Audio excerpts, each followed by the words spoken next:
Hello, everyone. Well, everyone knows pretty much today is June 6, 2024, which is the 80th anniversary of D-Day. And as you see, we released a video, a little teaser of our game that we've been working on for the last 3 years. We were hoping to have it out, ready to publish, for the anniversary, but it's fallen a little short. We're gonna release it in a couple months by the end of summer. So the video was made, just to give you a little heads up of what's going on. You see some little excerpts from the map, which is the playtest map. It's in final art now. It looks, I'd say, quite a bit different, but the art is definitely prettier. But yeah, it's. I think you guys are going to really like it. I got to play it. One of the developers, Mike Kelly, who's the senior designer, came over and we worked on it together. After Kurt Purdy, who's the lead designer, a great Canadian friend from the north, and with his team of guys, and I've got it over here so I don't forget anybody. So Kurt Purdy, lead designer on the game, he put some great concepts in this game. You're really going to like it. He wanted to be not real hard to play, and easy to learn and playable, in 4 or 5 hours. And we also have plans of there is a rule set for some optional rules to make it a little bit more complex, a little bit more realistic. I say realistic, a little bit more, just more things in it, like minefields, and you want to add the marshes, and everything added bogs the game down a little bit. But we also wanted to keep it, true to nature of what really happened.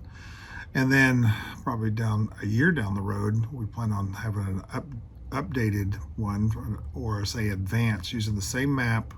We'll just probably use some new battle boards and just putting in some new units. Originally, when we talked about the D-Day game, it was actually going to be D-Day and D-Ep, reversible game. Kurt Purdy's, and I don't know if I'm exactly right on this, his great uncle was at D-Ep. He was a commander of a Churchill Oak tank, and it prematurely went into the water. It was a fiasco trying to land there, and they went into the water too soon, or one of the ships that was bringing it in capsized and then went into the water, and the whole crew drowned. So we were going to honor his great uncle by putting, we usually put little game art and poster. We have him on there. But for Overlord, we had decided to take him off and save it for the D-Ep, because Kurt still wants to do the D-Ep game, which will be based on the same rules and everything on this game. And so it'll be easy to pick up, and we'll honor him then. So yeah, I'm sure a lot of people have loved ones, like great, grandparents, great grandparents that died at D-Day. And I know I was looking at the stats over here, the Americans that went in, they had 125,000 casualties, and over 20,000 were killed. 125,000 casualties. I mean, you can imagine. I mean, a lot of people can't even fathom those numbers today. When we lose 12, we're up 12 people, soldiers, were up in arms, and rightly so. Any loss of life is terrible. But 125,000 casualties, 20,000 killed. And then the British had 65,000 casualties, 11,000 killed. The Canadians had over 18,000 casualties, 5,000 killed. That's a huge percentage who died of the casualties. And then you had the Polish with about 2,100 casualties. And, there were definitely more nations that were involved in this. You had, and we show that in our battle boards, some of the flags, of course, the U.S.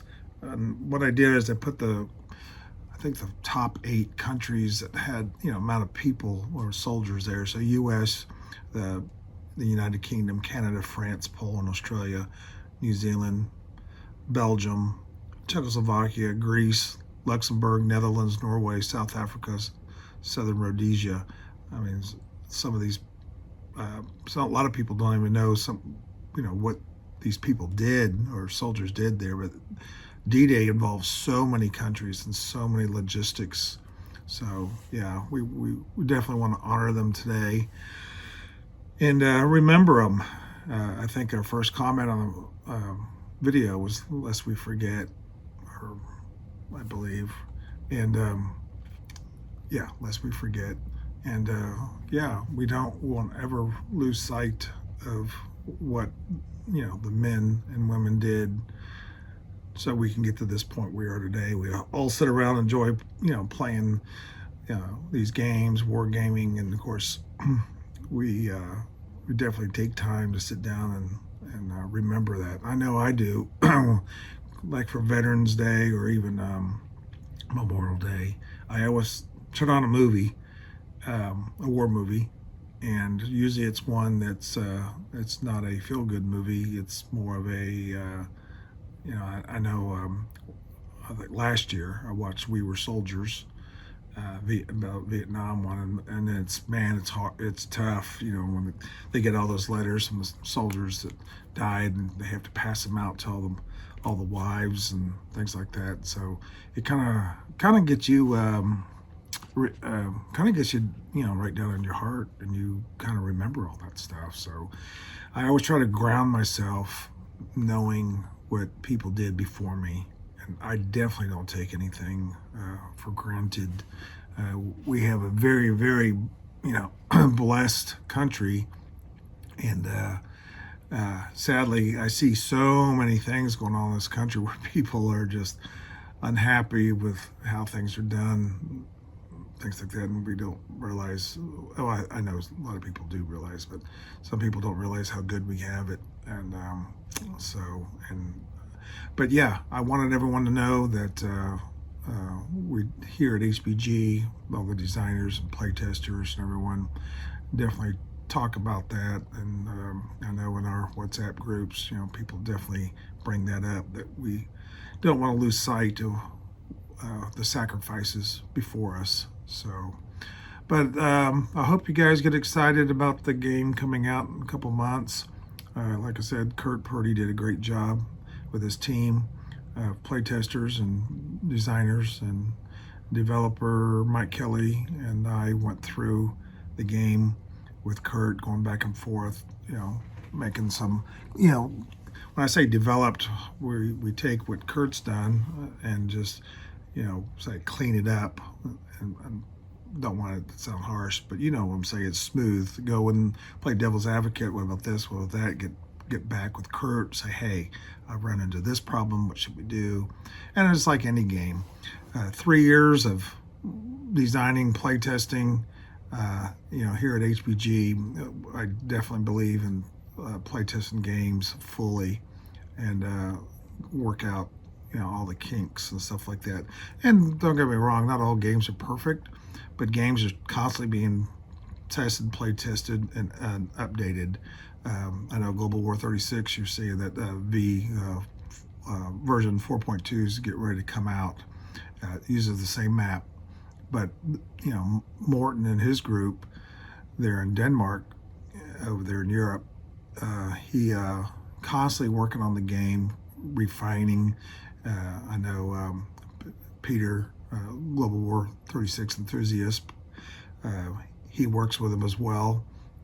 And they're constantly refining the game, trying to make things simpler, changing some text if it's not understood, things like that. So our games are constantly being worked at, whether it's, you see there's a playtest going on right now with Barbarossa, and I know the game Kursk, and the Rome game.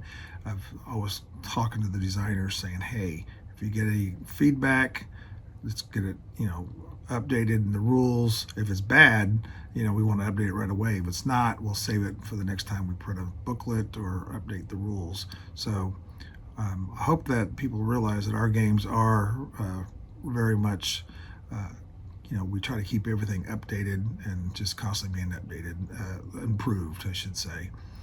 And other than that, that's all I got. I just want to do a quick video, and I hope everyone's having a great day, and hopefully, you find your way of remembering D-Day, the 80th anniversary. I can't believe it's been that long.